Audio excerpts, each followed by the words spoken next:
आताची सगळ्यात मोठी बातमी समोर येते. शिंदेंच्या शिवसेनेच्या सर्वच मंत्र्यांनी बैठकीवर बहिष्कार घातल्याची बातमी समोर येते. राज्यात सध्या महायुतीचं सरकार आहे.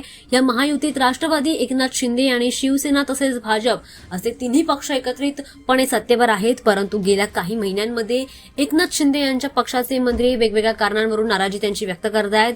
निधी वाटपाच्या मुद्द्यावरून शिंदे यांच्या मंत्र्यांनी उघडपणे आपली नाराजी बोलावून दाखवली आहे. या निधी वाटपावरून शिंदे आणि भाजपचे नेते एकमेकांसमोर आल्याचंही पाहायला मिळालं.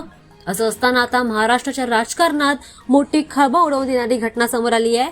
उपमुख्यमंत्री एकनाथ शिंदे यांच्या पक्षाच्या सर्वच मंत्र्यांनी थेट बहिष्कार घातलाय. शिंदेंच्या मंत्र्यांनी राज्य मंत्रिमंडळाच्या बैठकीवर थेट बहिष्कार घातलाय.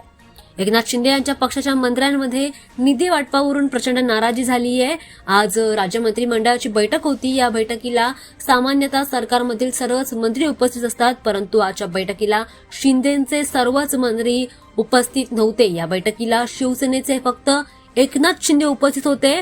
सर्वच मंत्र्यांनी मुख्यमंत्री देवेंद्र फडणवीस यांची भेट घेतली. मात्र या भेटीत नेमकं काय झालं हे अजूनही समोर आलेलं नाहीये. मात्र शिवसेनेचा एकही मंत्री बैठकीला नसल्यामुळे आता वेगवेगळ्या चर्चांना उधाण आलेलं पाहायला मिळतंय.